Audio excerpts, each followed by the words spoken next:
Hi there, Anthony with US Flight Co. Sitting here with Connor. He's an instructor here at US Flight Co. We've been talking a lot about entry-level pilot jobs, time building, doing whatever you can to get from that 250 hours to the 1,500 magic number to be an airline pilot. Connor's name came up a little bit about doing things outside of instructing to build time. So Connor, tell us a little bit about kind of what you're doing outside of instructing. Yeah, so after you get your CFI rating, and you become a certificated flight instructor, you go out into the world and you look for opportunities, because flight instructing is great fun, but there are other things that you can do. It's kind of repetitive, you know. You can go and find different cool stuff to do. So a couple of my friends, and they tried to get me in on it, but it didn't work out, just the timing. Joined the Civil Air Patrol. The CAP is what they're called. The Civil Air Patrol kind of just do volunteer stuff, and they work with the federal government, I believe, to bring flights to people, you know, go on search and rescue missions, stuff like that. And they do a lot of volunteer work, which is good. And it's good to put on a resume at your future job when you get that 1,500, like you're talking about. Volunteer work, and I'm glad you brought up Civil Air Patrol.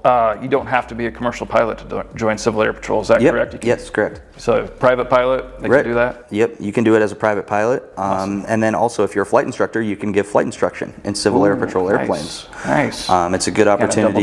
Yeah, it's great. A lot of people that I know are in it. Nice. There's nice some planes too. They fly really nice planes. Yeah, they do. Yeah. Federally funded. Federally funded. Nice. There are a few other things that I've done. I met with a buddy, and he had a job flying skydivers, and he's a skydiver himself. So is his wife, and one of their skydiving pilots fell ill, and he decided to stop flying airplanes commercially. Okay. So they needed somebody to come and fill in the position, and they called me up and said, "Hey, can you be here tomorrow?" And I said, "Sure, let's do it." So I went out there and got free flight training from a flight instructor in their airplane. I learned how to fly jumpers, and I got a free high performance endorsement. So it was a really awesome day, and I got paid like $60 to do it. Yeah, I was gonna ask. Skydiving pays not great. Right, but not terrible. It's something you're getting paid to fly. Yeah, exactly. So that's not all bad. So full time you're instructing. How do you like flying skydivers? Is it nice to be able to actually fly the plane instead of watching other people fly? That's exactly correct. So you get to go and log solo time, which is the first. Since probably you became a private pilot, logging solo time. Sure. I didn't log a lot of solo time when I was building time, and we don't have our students log a lot of solo time either. We go with the instructor to make sure that they understand what's going on at all times. So I got to add to my solo flight time. I got to fly a plane with one seat in it. I got to fly people that jump out of it. I got to do adverse maneuvers to get the airplane down and push it to the limits a little bit. Not cool. Not anything past the pilot operating handbook standards set by the manufacturer, obviously. Cool. But it's definitely a good opportunity to go and fly the skydivers. It's a lot of fun. You meet a lot of people. The pay is okay, and sometimes you get free food. So there you go. And you get 12 hours of flight time in a day if you start when the sun comes up, and that's not bad. When the sun goes down, that's pretty good. Can't beat it. Awesome, nice. So Civil Air Patrol, flying skydivers. Do anything else on the side, or? Yeah, there's a few times me and some buddies have found charitable ways to build flight time. Me and my buddy Nate Fackler, he decided to go down and help Hurricane Helene victims in South Carolina and North Carolina. Super cool. So we went down there. He texted me and said, "Hey, come with." So we went down. We brought 350 pounds of supplies down to the Hurricane Helene victims.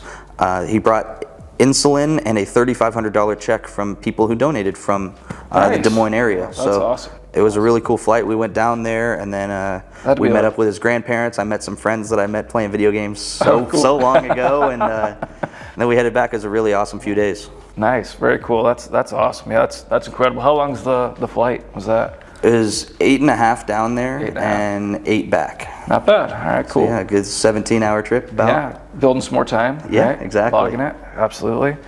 Today you were planning on doing a flight. What were you planning on doing today? That was outside of instructing. That didn't work out, unfortunately. Right. But it will. It's coming. Yeah, so if you work for a flight school that's gracious enough to have the flight instructors go and pick up airplanes and get new airplanes, stuff like that.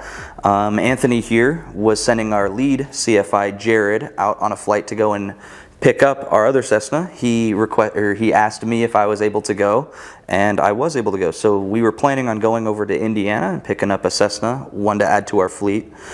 Nice new airplane, new to us. New to us, yeah. Of course. And it was going to be, about 10 hours of time completely free, maybe even paid for. So there's opportunities in being a good employee too. Helps, right? Following your standard operating procedures. Absolutely, that's the key, right? Yep, exactly correct. Awesome, yeah, so ferrying airplanes, that's a pretty common thing. We buy airplanes from all over the country. Other schools do as well. And they got to get home eventually. Or if we decide to sell one and it's far away, it's got to get home. Somebody's got to fly it there. So ferrying airplanes, good way to build time. Absolutely. And we've had, 4 or 5 airplanes come from New York? Yeah, the New York area, or the East Coast at least. Yeah. So that was, they're all about, we just did one the other day. It was, I think it was 10 and a half hours of flying, just one way, so that was, yeah, absolutely. A lot of flying. Yep. What else you got? What are maybe some stuff that you haven't done but you kind of know? Yeah, right. I know a few people that are in my group of friends have become survey pilots. Survey pilots, all right. So surveying, they take pictures of the ground, or they're sometimes running imaging and looking for ore and stuff like that with their cameras. Nice. And they go and fly low level, or they can fly high level in bigger airplanes. That was a route that I thought about taking, but I decided I wanted to teach instead. So teaching's way more fun, isn't it? yeah, I think so. You don't get to go and teach spins. Yeah, right. In a survey, you kind of just fly around in straight lines back and forth all day. Yeah, that would be. Yeah. But there are people that do enjoy it. Yeah, for sure. Those are around that 400-hour mark. So if you go and get your flight instructor with US Flight Co., and then you go and build some time with us, and then you be in that market. 400 hours, so 250 hours. I'm a commercial pilot. Why can't I just go jump right into that? There's this thing called insurance that runs the general aviation world, and pretty much all of the aviation world, actually. Insurance likes to have certain minimums, a certain criteria met in order to insure their airplanes and make sure that the pilots are capable and proficient at operating their airplanes. 250 hours, you're a commercial pilot. There are definitely some jobs you can get at that 250-hour mark, flight instructing being the most common, but insurance is a big driver for sure. What else we got? To add to that, you said 250 hours is kind of like, your baseline. I have a friend who I went to college with. He decided to leave college and join some of his buddies at the local airport. He got his commercial certificate, and the next day he was flying right seat in a Learjet. Oh my gosh, that's got his crazy. commercial multi and was flying a Learjet for medicals. Wow. From Air Med. That's crazy. So, yeah. At 250 hours. 250 hours. That's crazy. Maybe not the next day. He went and got type rated. Very close. Yeah. Right. We had a student. He came down, did our accelerated program, came down he had his private already and some PIC cross country time, knocked out his instrument rating and his commercial pilot certificate, both within a month, went back home and it was flying caravans pretty much the next day. So there are jobs out there. If you're willing to relocate, Alaska obviously is a lot of aviation opportunity in Alaska. A really good place to go. Florida, of course, or anywhere really. If you're willing to relocate, a lot better opportunity. It opens the job market from 5 to unlimited. Yes. Got any other ones? I know. What you look into? Speaking of survey again, you mentioned a caravan up in Alaska. There are airplanes that they fly that are multi-engine time builders, flying survey, and or caravans flying at super high altitude. I met a pilot who came through here where we're at, and she was flying a Grand Caravan, doing survey work at 13,000 feet. Oh, geez. Okay. And I said, what are you surveying at 13,000 feet? She's like, that's undisclosed information. But she built over 500 hours of turbine PIC time. Nice. Yeah. Which is very valuable in the aviation industry. Absolutely. Yeah. Nice. So a lot of opportunity. gotta look for it, gotta show up, right? So, or know somebody. If you don't know somebody, then you better show up in person, right? Right. Don't just put an app out. There's a lot of pilots out, a lot of people looking for those entry-level jobs. You got to do something to differentiate yourself. You can't just put an application out and expect to get a call. That's for sure. So do something. And that's how I got hired here. I was working line service with the company that we are leasing from, and I'd seen him a couple times, and I said, "Hey, have you seen me around? I'm getting my CFI soon. You guys need another instructor?" Yeah, he said, I remember that. Aboard. I was just like, yeah, sure. We do. You got to get it though. Yeah, exactly. But he executed. That was one thing. Like you, the next time I saw you, you're like, hey, just got my commercial done.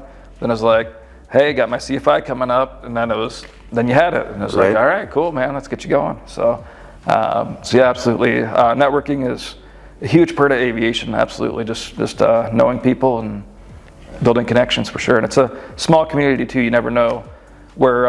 Like we have, I don't know what we have, 17 instructors here now. You never know where all those people are going to end up in the future. They could be, all those connections are people that could be working for companies all over the place, where you could be like, hey, what are you doing? Are they hiring? So you never know down the road too. Even flight instructing. When I was working line, I was fueling up a CRJ for Delta, and I talked to the first officer. I said, hey, what would you recommend for like your CFI building time? And he's like, well, how many hours do you got? I said, 405. And he said, I want you to apply at this company that I worked for. I got hired at 390. He put in a word for me, and I got a job offer. The pay wasn't as much as I wanted, so I turned it down. But just right there, I was just fueling his airplane. I said, "Hey, what's a good way to build time?" He said, "What's your hours at?" Pretty much got me a job, a shoe-in job. So nice. Speaking of pay, that's a good subject that a lot of people don't cover. What is kind of the entry-level job pay for a pilot? Like not talking airlines. Airlines a whole nother level, obviously. But if we're starting out, commercial pilot license, what can I expect? It depends on what you're doing. If you're flying survey, you can expect around $30,000 a year, depending on what company you're working for, that kind of thing. It's low pay because you're a dime a dozen. There's a lot of commercial pilots out there. That's why we talk about setting yourself apart by networking and becoming very hireable is the word that I use. Hireable, valuable. Yeah. As a flight instructor, it also depends on where you're at. It also depends on what you set yourself at and what the market is looking like. Yeah. So I always tell people 30 to 50,000 is kind of what I tell people, and I usually know it's kind of in that ballpark. But yeah. Yeah, I know instructors that make $90,000 a year flight instructing out of their own airplane, and I know instructors that make $20,000 a year because they want to work 20 hours a week and enjoy their time off. Have a good lifestyle. So, yeah, exactly. So and that's that entry level time building phase. It's you got to go from 250 to 1,500 hours. So what's the realistic time frame? Like entry level job instructing, no matter where you're at, what do you see as kind of average to get from that 250 to 1,500 to get to the airlines? 250 to 1,500 can take a little bit over a year, and it can take 2 years. Most of the time I see about 1 year and 6 months, maybe less.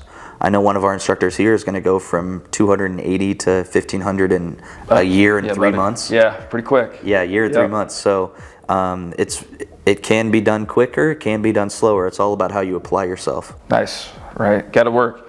I always tell people if you're hungry and you want to get that time, you got to be available. You can't work the 9 to 5 weekdays only, and expect to get it done quick. You can still get there doing that, but it's going to take you longer, right? But if you're available weekends, evenings, whenever, you can get your time and get on with it for sure. Let's see. So entry level jobs, time building. I think we covered pretty good. Banner towing. Probably not going to build a lot of time. It depends. Maybe some on the East cities. Coast. Yeah, I was gonna say East Coast and West Coast do well. But those are hard to get into. Those are one of those niche. Meet the guy and he's like, "Oh, you got any tail wheel time?" Sure. No. Right. So flight instructing being the most common still. Always coming back to that because that's the kind of entry level. If there's pilots, there's flight instructors. There's going to be pilots, there's going to be flight instructors for sure. Someone's got to teach them. Yeah, exactly. So easiest way to get a job as a flight instructor coming back is to show up at your local flight school. That is the biggest thing. We get applicants every single day. and we usually just ignore them. They call. Sometimes we'll take the time to talk to them if they call. The people who show up are the people that get hired. So walk in the door, introduce yourself.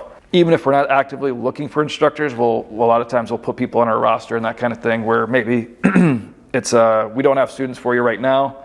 We'll put you on our roster. We'll call you up in a few months as people kind of cycle through. So show up in person. That's the biggest thing.